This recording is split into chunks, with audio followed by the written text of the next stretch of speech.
You're listening to Being Built. I'm the host, Aaron Davis, and the founder of Reliant Search Group, here with Darren Baldwin, president of PIKUS, That's PIKUS3D. that's right.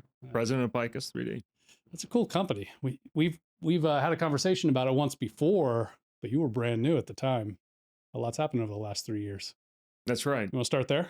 Yeah, let's start there. Cool. We've been in existence now for a handful of years, and I've been leading this thing for 3 years, and 200% growth rate every year for the last 3 years. And So you're moving in the right direction. That's we're good. moving in the right direction. Yeah. It takes a lot of stones turning over to find what is it in the marketplace that makes the most sense. And we knew we wanted to start in architectural concrete. Mm-hmm. And architectural concrete in landscapes. And we have seen iterations of different things that make sense. And we're finding seating, things that are 18 inches tall. Mm-hmm. It tends to work as a seat, particularly if it's LED lit. Okay. Why does that matter? Think about what we're doing right now. Think Okay. about where you might be this evening. Mm-hmm. Think about where you like to hang out. Mm-hmm.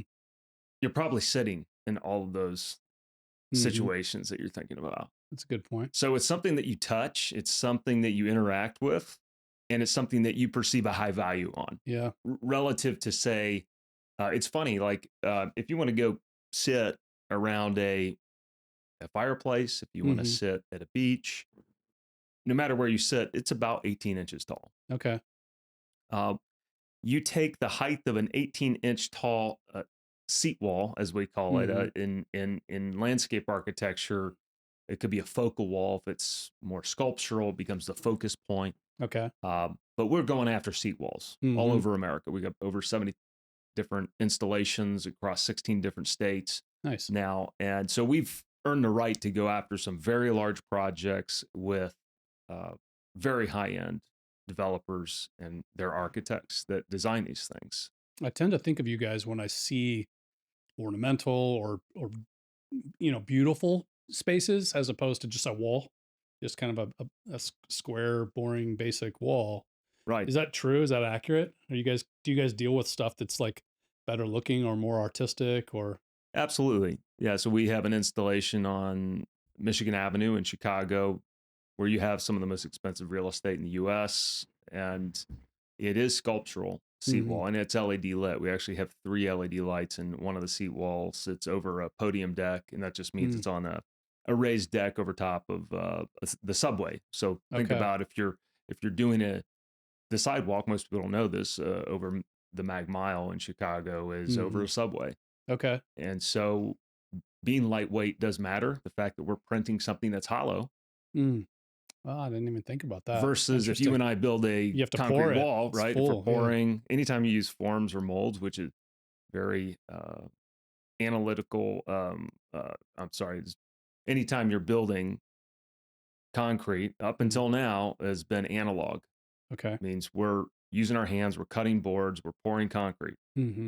Now we have the opportunity to do it digital. We're designing digital. We're forming a mold. It's a digital mold, right, in the 3D space, and then we're printing to that, right? Yeah, the machine obeys your digital mold as opposed to your plywood and lumber, right? That's right. And so it's totally hollow, right? Just like any 3D design, like what you were telling me your future son-in-law is doing for you, and these things are hollow, and they can be very lightweight, very efficient. That's just one of the many feature benefits of 3D concrete print. And so, yeah, you're right. I mean, it's very sculptural when you see it. It takes something that would be maybe an afterthought to something that's the focal point. Well, and that's what great design does anyway, right? That's right. It makes you feel like you're supposed to be, it creates a feeling. It doesn't make you look at the item and go, ooh and aw. Yeah. It makes you feel a certain way in a certain space. Yeah. Right. It should be without even noticing why. It's the lighting, it's the room, it's the space, it's everything, right? Yes. I mean, just like you were talking to me about the things you've done over the last 3 years, just in getting better lighting and getting better sound and all these here iterations. In our studio. That's right. Yeah. This time around, when you recorded with me 3 years ago, you stepped over some wires, and this time around you didn't. I didn't And trip you on didn't notice, I like, didn't trip on oh, how anyone. cool! I didn't have to step over wires. You just came in and sat down more comfortably, right? Yeah. And just like any innovator, we make these thoughtful tweaks and perfections over time. And every great designer in the landscape space who wants to do something incredible is very thoughtful about shadow lines and Mm, thoughtful about where the light is falling and textures and a mood, and they're bringing together all of those things to bring people to a gathering space. And that's usually where our product exists, is at a focal point where people gather, where you have a lot of foot traffic.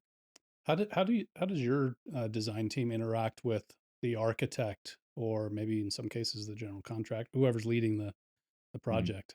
What's their when do they start? Yeah. When do they get involved in the conversation about the space or the project? Yeah, so our design team regularly interacts with the architect and the landscape architect. And in construction, we generally refer to these people as specifiers. And so they Okay. would specify within the plan documents exactly the materials Okay. and the length of these things, the dimensions, and how everything comes together. And ultimately, that shows up in a construction plan set that becomes what gets bid by a general contractor. Okay. So we would talk with the landscape architect and the architect early in the schematic and conceptual phase as they Hmm. plan out what they're going to be doing. Are they generally, you know, bringing their vision and asking you to help bring their vision to life, or are they borrowing your vision or asking you to help design Yeah. or lend an eye, right? The best creators collaborate. Yeah. So the answer is both, right? Like it is in Yeah. anything done well. Yeah. Yeah. Okay. Particularly when you're bringing in something new that's kind of a leap. We're not just saying, here's how you improve concrete. We're bringing something where we're saying, you might need to rethink concrete. Mm, And when you're doing that kind of step change, I think, and the architect's always the visionary. Look, we're sure. always Yeah. part of their story. But I do think it does change certainly how they would interact with other materials around the site, Hmm. to the point where they would elevate and call it a focal wall now.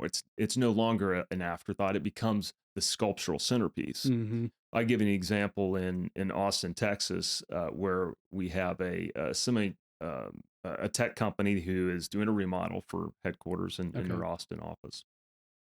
And as would happen in many people's projects, you go and you have this vision, you have this thing you want to go do, and then you go out in the marketplace and see, well, how much is this going to cost me? Hmm. Yeah. So their general contractor came back and said, it's about 2 times more expensive than what you were budgeting. Hmm.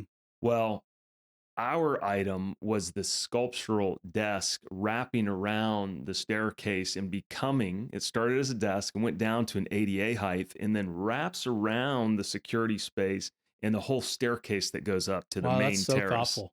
Yeah. Often So, those ADA desks look like a afterthought, or they look like something that was like you were forced to do, or it's a notch out or something. But oh, to yeah. design it in there, that's a great idea. Yeah. I love that. And after February, I'll show you some shots of how this actually come out because I can't share it right now. But Okay. yeah, just imagine something very sculptural that was intended to have these flowing heights and movements. Yeah. And most people, when they walked in, wouldn't recognize that this is a functional feature to take someone who's standing at the security desk Yeah. as they come in and Or sign somebody in sitting. Yeah. versus someone who might be sitting. Hmm. And yet then it flows around, it becomes the bottom stair of the staircase and then comes back up and becomes this seat wall planter area on the other side. So That's there's rad. yeah, it will, when it's done, become an art piece in of itself. So as they pared back all of this, guess what things got pulled? It Mm. wasn't the centerpiece. That was the sculpture that you saw when you came in. Yeah. And so that's the fun part is, yes, it's expensive, yes, it's high end, and yes, it does elevate and require some collaboration with artists and with the designers at the early stages. Hmm. But we're seeing quite a bit of staying power, even as things get pared back in some cases, of our piece staying in. Yeah.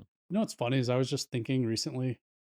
I was driving through a city, looking at the cityscape, and I was reflecting on something I had read recently about um, what do they call it? Minimalism and minimalist design, and how functional all of the uh, cityscapes and the scenes are in the U.S. Strip malls, essentially. Like we're a strip mall kind of, right, with a parking lot, compared to some other, maybe certain cities are different or whatever else. Prague, for Yeah, example. exactly, Right. exactly.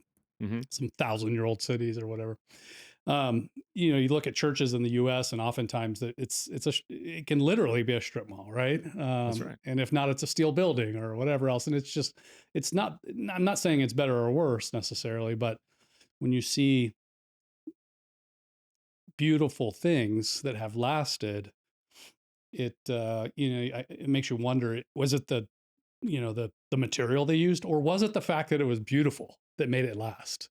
Because some steel building or some strip mall or whatever, and I want a new, I don't care, tear it down, make a KFC, you know. But if it's like the most gorgeous building in the city, even if it's a little dilapidated, you'll rehab it, you'll make it last, right? So anyway, all that just to say, and there's a lot of thoughts that come with that. I think beauty matters, right? I think aesthetics matter a lot more than we give. Like, making something beautiful may be the most eco-friendly thing that you can do, right? It's the thing that makes you least likely to tear it down and build it again in 20 years, right? I think your argument about what is sustainable does have a component of the design.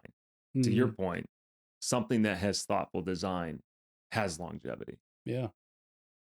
And I'm a proponent, not just because of our 3D concrete print is hollow and lightweight. And yeah, you can freight it around the country economically. And it is sustainable. We don't have much waste. We have recycled content. And for all those reasons, there are great reasons.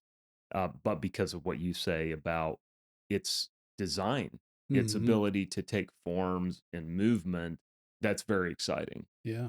And yeah, I think it has the potential uh, to move construction in a way that has designs that last, that aren't Yeah. just tear down examples, as you Yeah. mentioned. You know, Yeah. yeah, Pay the mortgage off, and then all of a yeah, sudden it doesn't matter. The next yeah. buyer I just mean, wants the land. I think most people when they create, right, Aaron, we want to have something that people point at and say, "I'm proud of that." Yeah. That's something that my fingerprints were I on. think if I built buildings, I would want to die before they were torn down. You know what I mean? Like, I would at I least think want to, so. I would at least want to fantasize about them lasting beyond me. My children's children will see this someday, right? Yeah, that's right. Yeah. So tell me about the moving them around. That sounds like a big deal. I mean, so there's obviously advantage to not having to pour a filled, heavy concrete thing. There's probably, I presume, there's also advantage to the way you can shape a piece of concrete. Printing it versus mold, pouring it on site. But that's obviously offset by some logistic challenge. I'm assuming that's among your biggest challenges is moving the stuff and Well, getting it in place, right? concrete's challenge, when you look at building materials the Hmm. world over and over time, concrete certainly would make the top of the top materials that are Hmm. used in construction for sustainability reasons, for longevity reasons. Hmm.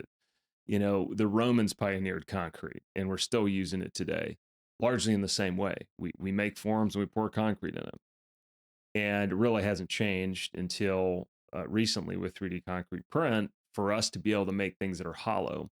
As a result, construction materials in concrete are very localized. Hmm.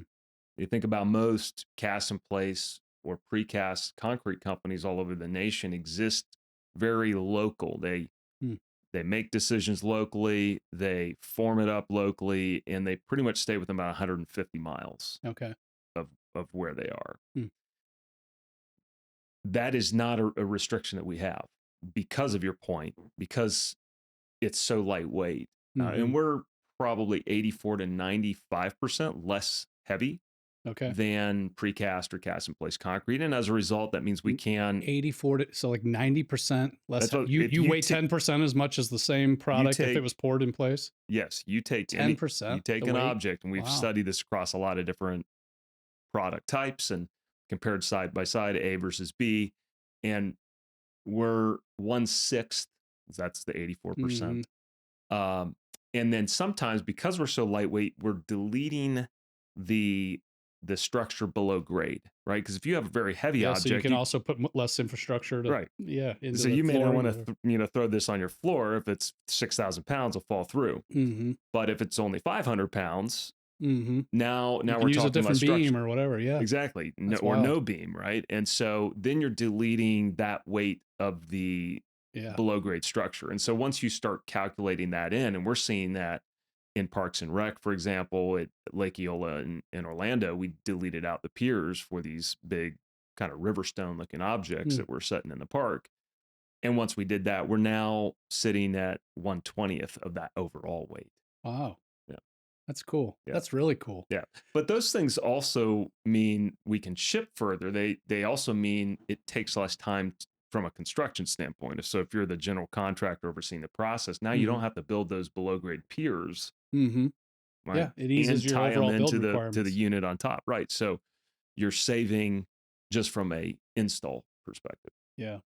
Does that offset the need to, you know, crate something in and move it in completely assembled? I'm assuming that's challenging, and there's always a cost. There's always a little bit of an offset. Yeah. Is that even comparable to the requirements for additional weight and construction effort that comes with it? Yeah, so because we're benefiting from a speed perspective, we're not having to create molds or forms that ultimately get thrown into the landfill. Mm-hmm. We have a digital form and 3D model, so we have that advantage from a speed. We have the advantage from Just a a little space on a data center somewhere. yeah, it's Right. it's in the cloud somewhere. Yeah. Some X's and O's, or ones and Some zeros ones somewhere. and zeros Yeah. contained, right? And that is and to that point, um, that mold, that 3D model in the cloud, we can hold for 10 years Yeah. for Yeah. pennies, right? Whereas if you go build something custom out of precast, they're not going to hold that mold for 10 years for you. True. Those things take up space, and if they're made out of wood, they, wear down over time. And so, Yeah. um, lots of advantages, including this weight advantage, because we can manufacture and compete all over the nation because we can ship freight because we have so much, the lightweight advantage. You have to. But we also have advantages from a construction process, right? So if you think of putting things into the ground, and we have an opportunity right now, say in Manhattan or Chicago, where you don't want to pull up a pump truck and a concrete truck and dig holes if you don't have to, Mm, right? Whereas if the product comes pre-assembled, the amount of time you're blocking lanes is a real advantage. it's interesting. Okay. So even traffic benefits, huh? Yeah. Oh yeah. So do you have to pour a different type of material in different climate? So because everything's done in an air conditioned factory, we're Mm-hmm. using the same filament all the time, and it's achieving higher strengths than traditional concrete. We're at 8 to 14,000 psi, much stronger than we really need, honestly, for architectural concrete in most use cases. And so that's how we achieve our high strength is it's So it controlled doesn't matter if temp. you're in Ontario or Yeah, Mexico City or whatever else. Are that's you right. guys doing any work uh, outside the U.S.? Uh, we are Mexico, entirely Canada is what I was domestic thinking for specifically. now. That's Okay. right. Yeah, we design, engineer, fab in the U.S. and really ship all over the U.S. Okay. at this point. Now we have a project we're looking at in, Baja. Uh, Okay. yeah, That'd be Los cool. Cabos. Yeah, that'd be fun. You might need to help install. I would love to. Your mine went right where mine went. Yeah. I do know how to use a drill and whatnot. Yeah, yeah. Point Know how to use some point to some tools. things. I know Yeah. what Yeah. we were talking about screws the other day. Tap The cons. Tapcon. Yeah, Yeah. I'm familiar with the Tapcon. Yeah. Put it on my resume. Yeah. So can we shift gears? Talk about you a little bit. Sure. Because I do want to talk about you as a leader. I feel like when you were on last time, we didn't get to dig into that a lot, but you were new to PIKUS and excited about that. And I think we talked the whole time about that. And I could do that again, probably for 3 more hours.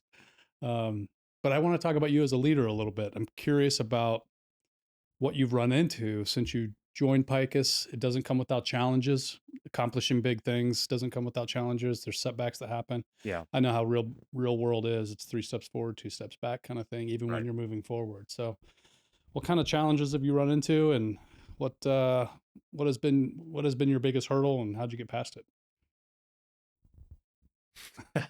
Take your time.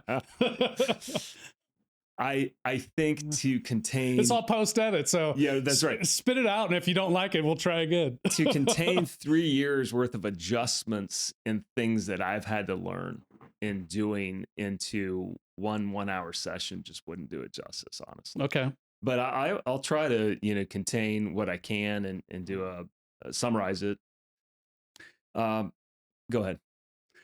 Can I guide it a little bit? Please guide. Where Yeah. I'm Yeah. going a little bit is like, what's your process for dealing with challenge, right? Because whatever it is, what I really want to get at it is hearing you think through it and talk through it. And so I'm curious, when you reflect on challenges you've run into and what you've done to get through them, did you go over the wall, through the wall, under the wall? And how do you as a leader do that? And I'm kind of starting mostly present day, and we can go back to Hmm. where it all Hmm. began. But I'm curious what kind of challenges you've run into, how you've dealt with them, largely because I'm curious how you, as a person, Darren Baldwin, deal with big challenges in a business. Hmm. Hmm. You know. Yeah, I would say early on, one of our largest challenges was identifying that we were a custom projects company Mm, and not a product company. okay. And just to make that distinction clear, a custom project is something that is, for a visionary architect, is something that has never been done before, Mm, and it's something that you can't find in a catalog. mm-hmm, And so that's why they're coming to us, is because they don't want something that you can find in a catalog. They want something very high end, very unique, that people are drawn to because they haven't seen it before. mm-hmm, And I think we had gone through, I know we had gone through a number of iterations of, could we do this product or that product, or could we try this component of a project or that component of a project? And we had to trial a number of things and find out, A, is there a price point that makes sense in the marketplace?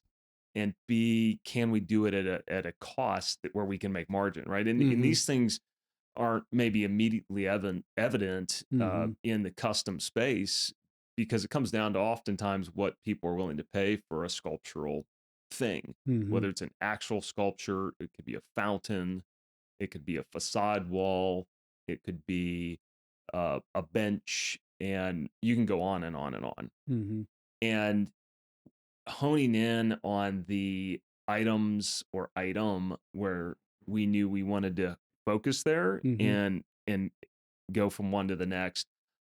For me personally, that really was exciting. mm-hmm, I enjoy seeing us go through the process of identifying what are the costs of this item and what's the price delta between our costs and the price point. I really enjoy that, mm-hmm, that discovery in the marketplace of hearing from people and being transparent of, here's where my price is at. How's that mm-hmm, match up with what you were anticipating? mm-hmm, That iteration for me was very enjoyable. But as we went through the process of uh, this whole market discovery and product market fit, and then also the design, because it's very fluid, it did require a lot of iterative feedback. mm-hmm. Sometimes it'll just freeze and you'll get ghosted, won't hear from people, and you Yeah. realize maybe it was expensive, I don't know. Yeah. And so You you're don't get the having information that would you could use next time. right, right.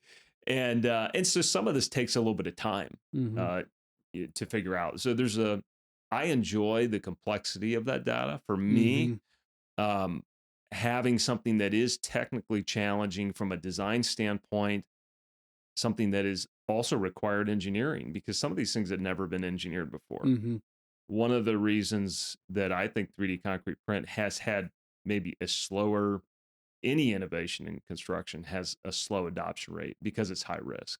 mm-hmm. No one wants to look like a fool using something for the first time. Yeah, And true. so that whole process of destroying things, we found out some people don't like breaking things and Mm-hmm, finding the limits of things mm-hmm. on purpose. And so Yeah. that's part of our process, is figuring out these use cases that are in construction. Mm-hmm, Are they potentially profitable?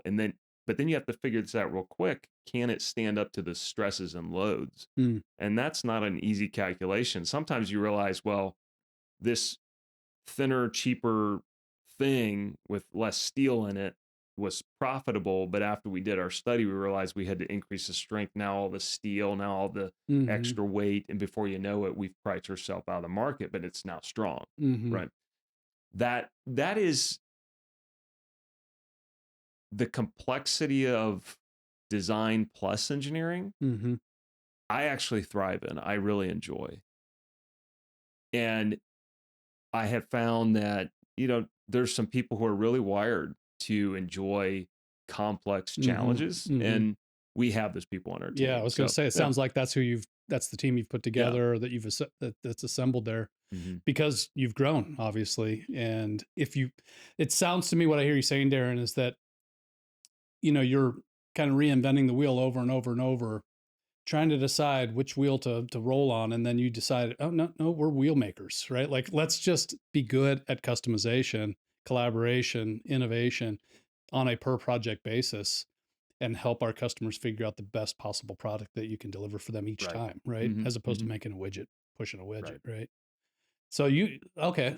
So if so you're a product market fit problem solver is what I'm hearing. And you do Mhm. have a marketing Mhm. background, so that makes sense. Yeah. Yeah. Yeah. Yeah, that's interesting. That's cool.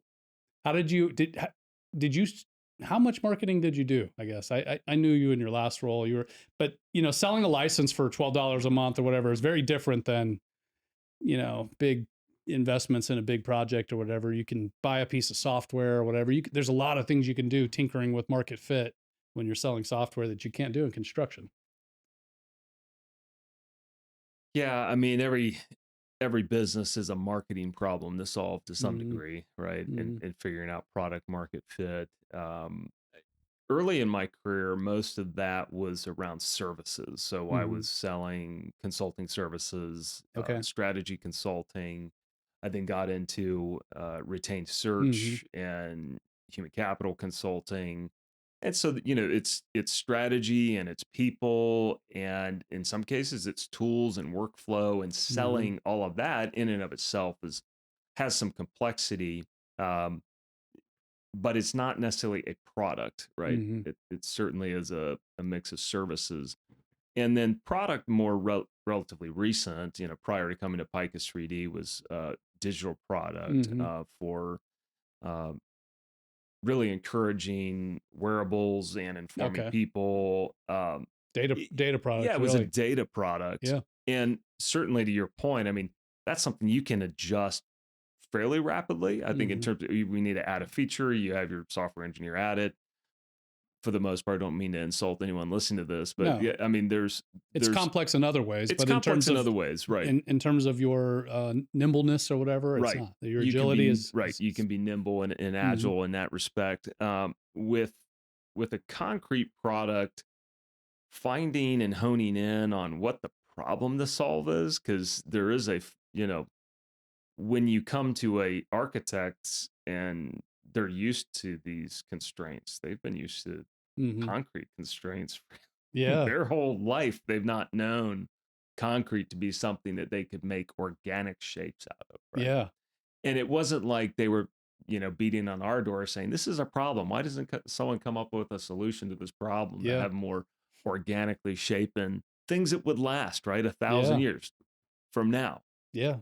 If they're beautiful, If they they're will. beautiful, if Right. they're beautiful, right? Yeah. And so yeah, I'm sure someone could come up with some horrible design, but we haven't seen any be made yet. So I guess we could. Well, you made a good point. If nobody's banging down your door saying, "Hey, solve this problem for me. I need a more organic shape here."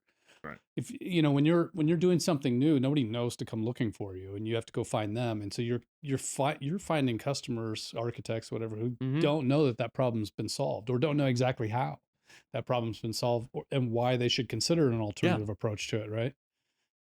Yeah, and I think one of the things that we're finding is that I'll call it the consumerization of buying, right? It's the Mhm. Amazon effect. We're Okay. finding that people are being conditioned to have immediate Mm. response. Mhm. That's what people want. I'm finding they actually like that more than great design. Mm.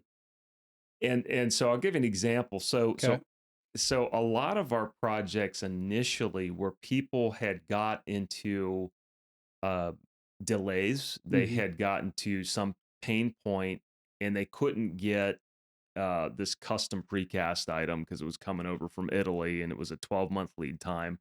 And we responded and got it to them in 5 weeks. Okay. Or for example, now we're able to generate proposals in not weeks, but in days or hours. I can actually generate minutes now. Nice. And You're so getting pretty close to that Amazon yeah, experience. so I'm wanting to drive what people are conditioned to. So now you have Proposal Prime.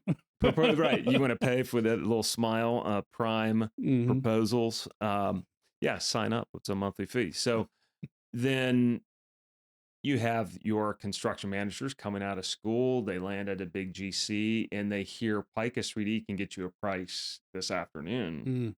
Before you know it, people are, I think they want to buy just because of the experience Wow. that they Okay. get to have in buying and designing and fulfillment. Interesting. And look, I mean, on a $50 million project, they got to pay an extra 200,000 for our higher end seat walls. It's Hmm. a drop in the bucket if they know about Hmm. it at the front end. If The if it makes their convenience. life better, Yeah. right?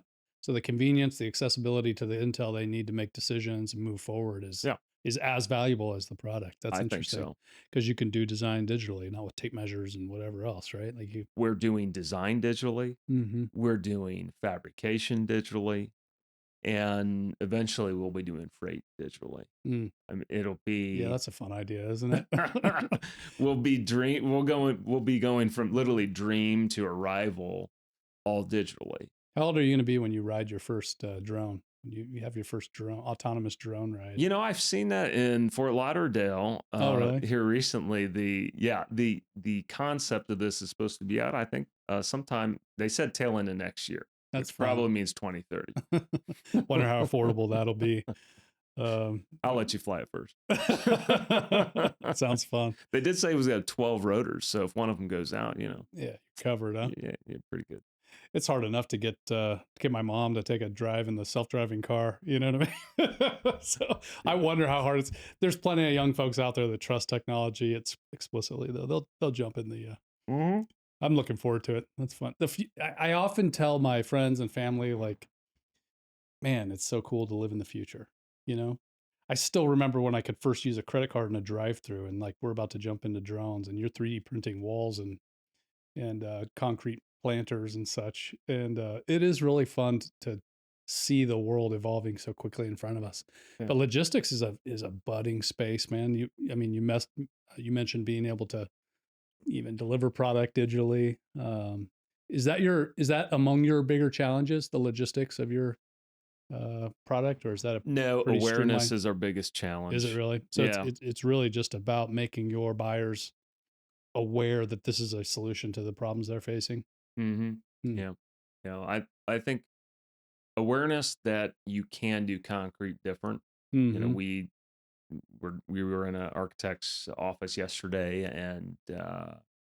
and her response was, "Well, we only do high end." So we Mm-hmm. had heard about this particular firm in Houston, went and visited, and she said, "We only do high end." And my sales rep said, "I'm sorry, what was it that I said that?" He's like, we also only do high All end. right. What was it that I Are you trying to draw a said? distinction there? Because it Yeah, sounds like a fit to me. yeah. So he's like, what was it that I said that made you thinking that we weren't? And she said, well, because you said concrete.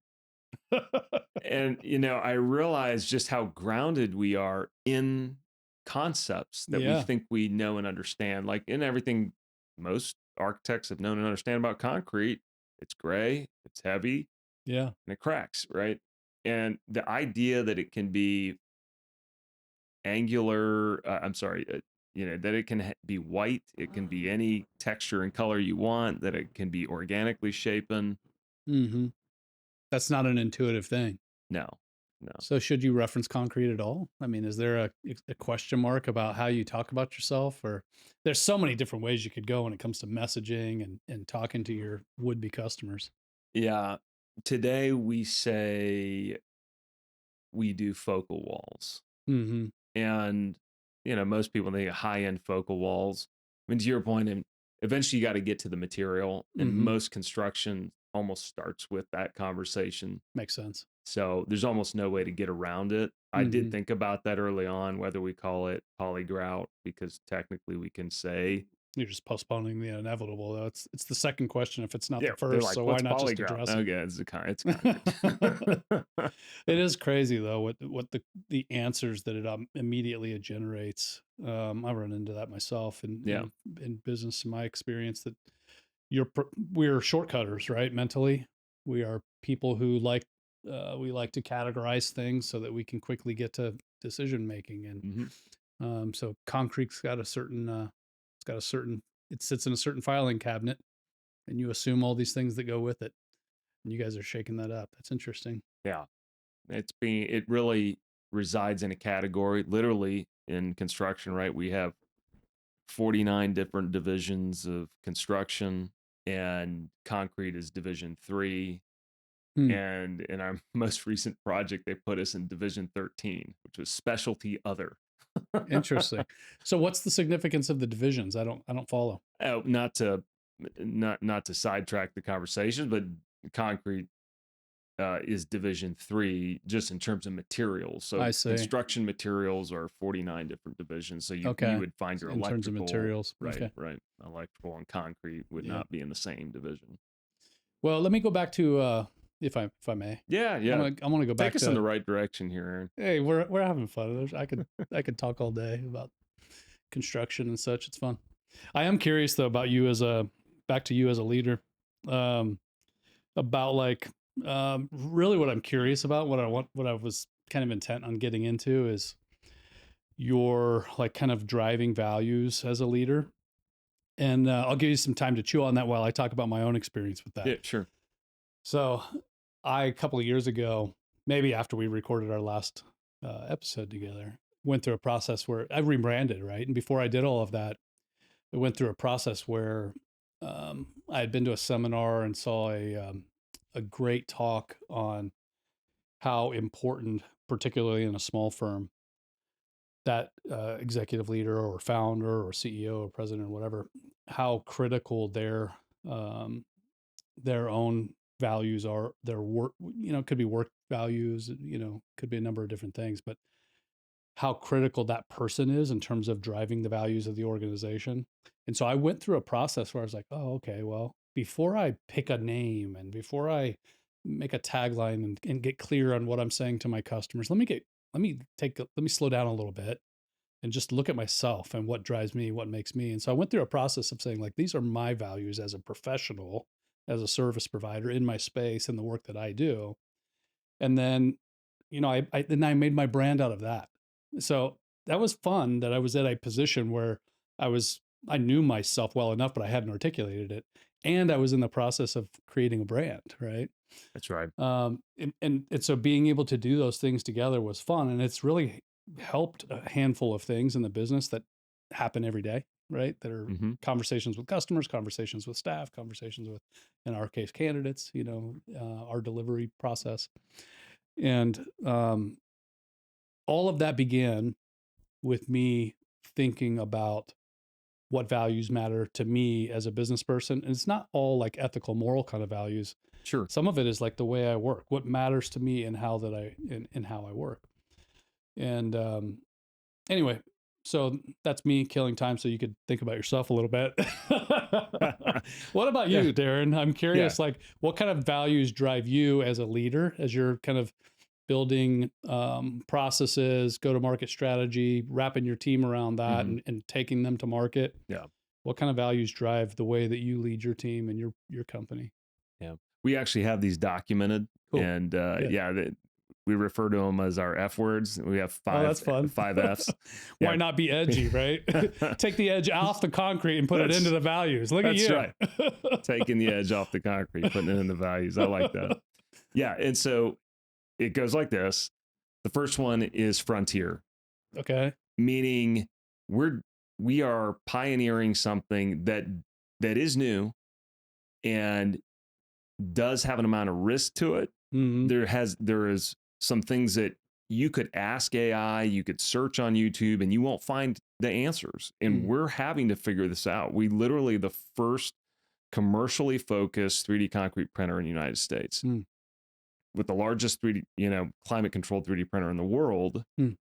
And identifying the right use cases in the business and taking them out in the marketplace and achieving it at a high degree of excellence, that in of itself is a challenge. So, Mm, frontier, fearless people. I hire people who aren't afraid to be wrong, to stub their knee, stub their mhm, toe, get up, and they get up again and again and again and again because mhm. they like figuring it out in the frontier and they're fearless.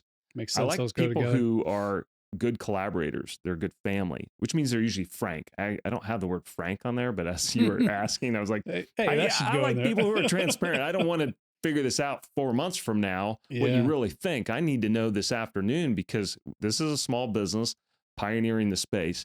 And so then also having fun. I like Mhm, people who work hard, who are frank, who in the midst of going after this frontier are having fun. And ultimately, mhm, if we're doing this right, it's fruitful. mm, So those are the 5 things I'm looking for when I talk with people. I like to see those things in their life in general. mhm.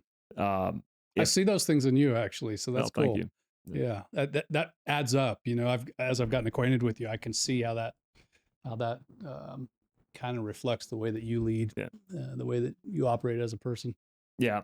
And it doesn't matter where I am in life. I'm gonna be on a frontier in something. Yeah. And this at Picus, it's a ton of fun because Mhm. we're identifying this regularly and seeing the light bulbs go on with the architects we work with is absolutely thrilling.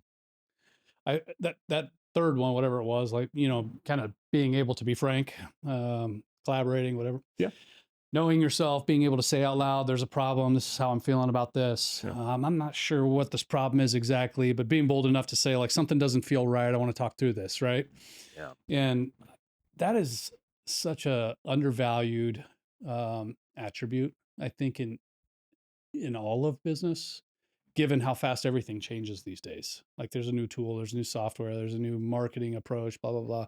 There's a new competitor on the market. Customers are thinking this way instead of that way. Right, Facebook's shaping the way that you buy a car or whatever, right? Like, random things, correlating and impacting your market that don't right. seem like they're related, but they are somehow. It's nonstop. It's a little bit exhausting, to be honest. And so I've run into customers before who will point out specifically, like, resilience is a big deal because we deal with a lot of conflict in this business and blah blah blah, right? But even that is related to being able to be, like, to call out the problem Hmm. and to be able to talk about it. Yeah, Um, in a time culturally where, like, as a society, we're probably more black, white, red, blue, up, down, like, we're more encouraged, I think, through the algorithms we follow or whatever, to be divisive, right? And to be, you think that way, I think this way. And then to come into the workplace, and it's absolutely critical that people who are Camp Darren or people who are Camp Bill are able to have their biases and bring them to the table and just have it out, right? like talk to the weird uncle at Thanksgiving about his crazy conspiracy theories, right? Because you care about him as a person. That as an analogy for how you should operate in business, right? I don't care about your uncle, but but as cousin, an cousin analogy, Eddie. right? That's right. Yeah, But as an analogy for how, because in business, man, we cannot afford, like, everybody goes their separate ways, and you let them think this and I think that. Dude, we have to we don't have we have time. to hash it out, Yeah, because next week, next year, we're out of business if we don't address what this product did to us or whatever, yeah. right? I think I'd have to say that was probably the top value for me, Hmm. meaning working with people who are honest with themselves. Their yes means yes, their no means no. And they're willing to, if they see any kind of diversion from what they said, Mm-hmm. that they bring it up right away. And they Mm, say, look, I mean, my mind's changing on this, right? My mm, my heart's change. I'm seeing something, or this is a gut thing, and here's why. Being willing to be frank quickly, mhm. I think, is something that we value on my team, and I continue to hire people that are. The seeing yourself part is hard, man. I'm 48. I always forget. Wait, 47, 48. Anyway, 48? it's up there somewhere closer to 50 than Then further 40. from, right? Yeah, I'm trying to grant myself years, but yeah. it's wild to have, like, realizations about yourself in your 40s. Like, where the hell was this for the last 3 decades or whatever? Why did it take me 4 decades for Right, you to that's decide? exactly right. But man, the faster you can do that, the faster you can say, like, man, I'm feeling uncomfortable about something. For what is it? And I think sometimes when you ask for an ally or you ask for an assistant to help you assess what's given. I've got a misgiving about this. I can't put my finger on it. Something feels off. Are you concerned about anything here? Just to be able to say, like, I'm on board, but something makes me, it could be me. Maybe I'm just fearful here and I need to just plow into it. But to say it out loud, I think helps sometimes. They're like, there's something off, there's a spidey sense or whatever, because it's, man, it's, in my own experience, I feel like a pretty self-aware person, pretty transparent person. I still have like, why did it take me that long to see that about myself? I had a session with my team. This is probably going on almost 3 years ago, Okay. where I said, okay, imagine this table in front of us has is blank, and all of us have cards, Hmm. and all of us have cards in our pockets, and these are all perspectives that we have. It's data, right? Okay. You got this observation, that observation. I said, we make money by making good decisions. True. At the end of the day, that's all we're getting paid as Hmm. managers to do. Hmm. And I said, all of us make better decisions when this table's full of cards, right? True. So I want to hear what you're actually thinking. I want you to put it out there. So we use Slack, much like many Hmm. of the tech folks who probably listen to this channel do. Hmm. And I, we see it as transparent as possible. Like, here's what we see going, and try to make decisions and get people to throw in like, hey, this is how I think this project's going, or I have concerns that this is happening, or Hmm. where's this detail coming together. And so yeah, I would emphasize that. I think as a person who's running a business, do people understand the value of decisions and how Hmm. data points and being frank actually inform better decisions? I think is something that we need to continue to talk I'm about. so glad you said that, man. I had a big, can I, this Yeah, is my confessional. yeah, yeah. You ready for this, I'm Father? ready. um, I had an aha moment this week. So one of my guys said, I had asked, I don't even think it was my initiative, but I think I agreed that something needed to be done. I was like, okay, cool. You on top of that, your priority, cool. And then just kind of authorizing it or encouraging that as a priority on something that was already kind of agreed upon. So I felt kind of barely engaged in nudging that.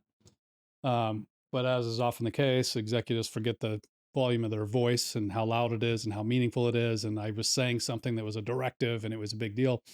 And then when it was done, I was like, oh, I didn't realize, I didn't think that's what you were doing. And then and then an apology followed. And I was like, oh no. So like now I've stuck myself into something more authoritatively than I intended. And I've made somebody feel like they messed up by taking initiative or figuring it out themselves. And the aha to me was like, I have created somebody who's afraid to tell me, to challenge me or question or qualify what I want. And secondly, um, is thinks that I'm going to be disappointed if they take initiative and they're creative and they have a plan that I don't see and know, right? And that was an indication to me that I've created a little bit too much of a command and control context there. So anyway, I got an F on that report card this week. I was like, I was really, and I immediately said like, no, I apologize to you for making you feel like you need permission to do good work. I trust you. I I don't know what you're doing exactly. I don't really need to be honest, Yeah. because I'm confident that you're smart and you guys know what you're doing. Sorry, I made you feel like you had to, conform to my expectation on this. You don't. So that it was I got an F on that. That means next term, my next 6 week in school or whatever, I've got to do better in that class, right? And that class being clarify my Yeah. expectations, or that this is my suggestion, or I'm enabling versus directing. And like, hey, you have license to like do things that I don't direct, and it's fine. And you, so Well, I I think need that was a nice like self-aware moment. It was good that I was able to see that in my team. But I mean, that's a big confession that I'm making to the public right now, is that I really messed up and I think bottlenecked my team in a way that that's a cockroach, and there's 100 more you don't see when you see one, right?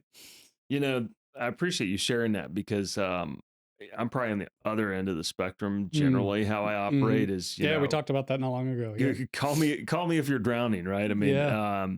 and I'm realizing some people want and need more directive, Hmm. more challenging, more um, either focused questions like, "Hey, how'd you spend your afternoon today? Hmm. Uh, tell me how things are going on your KPIs. Mhm. I generally, it's like, well, I assume you know what your KPIs are, and I Mhm. know you need to get results. And so you better get results. Mhm. But I'm finding that I need to be more aware where people are on that great, like how much free reign does someone want and need versus how much regular accountability and drive and check in does Mhm. someone need. And yeah, so that's My a been a, colleague and I for were me. So were we, we building we a should compare notes here on that. we Yeah. should actually. This is a fun subject right now too, because a friend and I are building a program, and I can't share much about it now because it's something we're not going to take publicly until the beginning of the year. But one question that came up was that autonomy versus accountability, Yeah. and there's not really a versus; it's a balance because you have both. Sure. You need both. And every organization, every group, every team, every family, every friendship or whatever kind of has both. You know what I mean? These are my expectations. They're either explicitly stated and measured and feedbacked or whatever every day, or it's free will, whatever. But there's always some measure of both.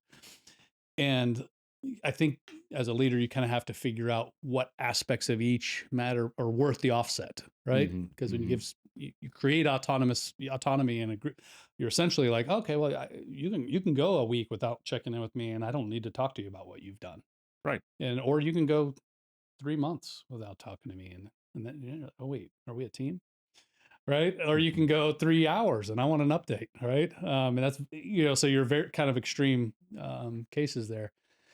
And autonomy costs you a little bit of accountability and vice versa. And you have to figure out where you are on that space. And there might be varying shades of that or whatever, but Hmm. that's Hmm. something we were talking through. And then it made me very aware of the mess I had created with Yeah. probably too much accountability. And sometimes that's the right thing. And I think it was as I reflected on that over the last couple of years. I was training new people and there was a lot of Hmm. development involved and a lot of like, how do I do this? And how do I do that? And how do Yeah. I do this? And okay, let's meet twice a day. So we just make sure everybody's getting all the answers they need on everything. And next thing you know, it's like, oh, this is, I'm getting reports on what was accomplished the last 2 hours. So like, oh man, Yeah. I don't need that. I think that, well, So there's a maturing, I think, and maybe a transition that can happen too. that if Google Workspace is listening in or anyone that's running calendars, I do think that's a problem with recurring meetings, right? Mm, Because in my business and maybe a lot of businesses, I feel like my business changes every 12 weeks mm, and I need to trim back the vine mm, in order to get good fruit and I need to change some things. And so things that were recurring longer than 12 weeks, I almost think it needs like a check-in, like, do you really need to do it this way yeah, still? that's a good Or should you question. be That's good. running it this way? Or should you Mhm. hand off your facilitation to someone else in the room? Mm. And yeah, I think it would drive more of that conversation of, should you really be this heavy-handed, Darren or Aaron? Mhm. And or or should you actually move from being so autonomous to be a little bit more accountable depending on the Mhm. results you're getting? And Mhm. yeah, otherwise, I That's think it right there, depending on the results you're getting. depending on the results you're getting, And right? do you know how to measure productivity, right? Because we all know how to measure the end result. Like we all know how to measure, like, did we accomplish this year's goal or whatever, right? You said at the end of the board meeting or whatever, and like Hmm. show us your year Yeah, and your plan for next year or whatever, and like you're up, down, great. If that's the only accountability, if you never say like, are we getting there?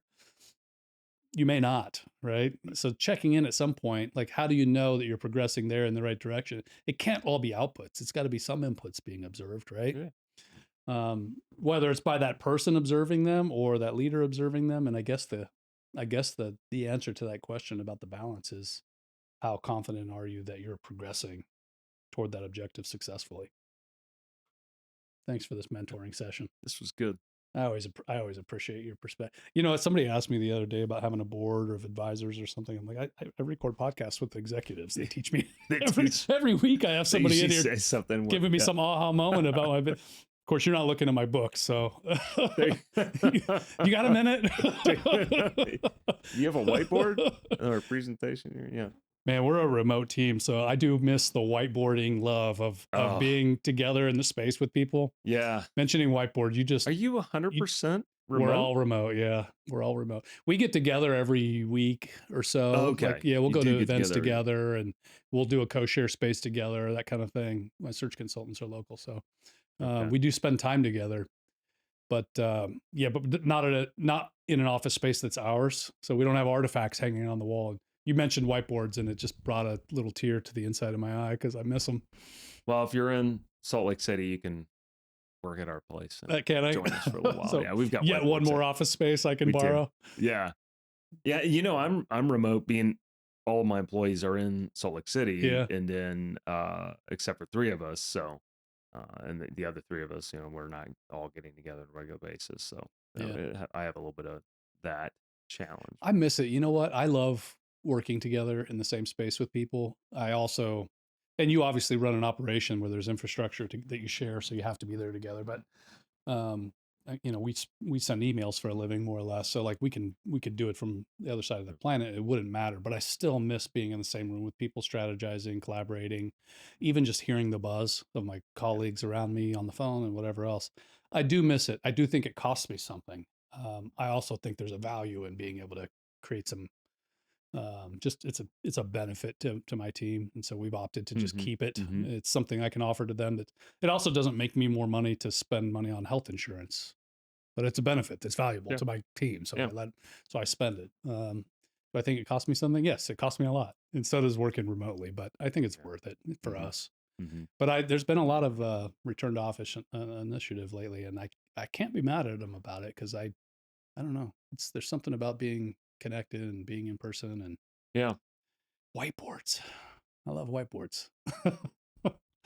Having getting two people in a room and agreeing on something, I think it's the value of agreement, the value of unity. That's what it It's is. hard to get, right? When I'm looking at you through a Zoom screen and you're not sure if I'm reviewing some emails over here on the left side of my other I've got screen. I've got a dude who always takes notes, and he drives me crazy. I just talked to him the other day. I was like, you got to kill the note taking because we've talked about it before, and he's a note taker, and so he's diligently doing this. I'm like, it's different if you're in the room and somebody's watching you take notes and they see that.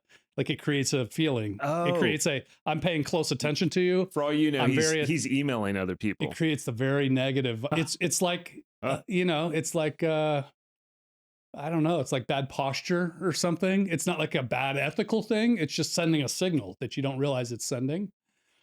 It's doing the right thing, but it's sending the wrong signal. You know what I mean? And that's kind of one of those which weird is bad as doing the wrong thing. Yeah. Yeah, exactly. Yeah. Well, I want to ask you before we wrap up. We've got a few more minutes, and I kind of want to go. I always kind of like to before I let my victims loose, talk a little bit about the future. And I know you're the kind of person who thinks a little bit about the future. So I don't want to let you. It doesn't have to all be drones and and sci-fi world-changing kind of things. But when you think about your two fronts, right? Your business, PIKUS, and then you as a leader. When you think about what are your goals over the next, say, 2 years for you as a leader? What are you trying to get better at? What are you trying to improve? What are you seeing in yourself that you want to focus on? And then as a business, PIKUS, and you can dive as deep into either of these two directions as you want, but PIKUS as a business, where do you see what's your opportunity? What's your frontier? Where do you see you guys going? And then it's a three-part question, two directions. You can go either way. What are the challenges going to be? And then how are you going to get over them? So where are you going? What's the wall you're going to run into? How are you going to break through it? Mm-hmm. Okay. Whether it's about you or about PIKUS. You got all that? That's a lot. If I had a whiteboard, this would be easier. Yeah. If you had this on a whiteboard. If I scribbled this on the wall, that'd be a lot easier. Can I draw a picture to answer this question? Where are you going? Yeah, What's going to get in your way? How are you going to get through it?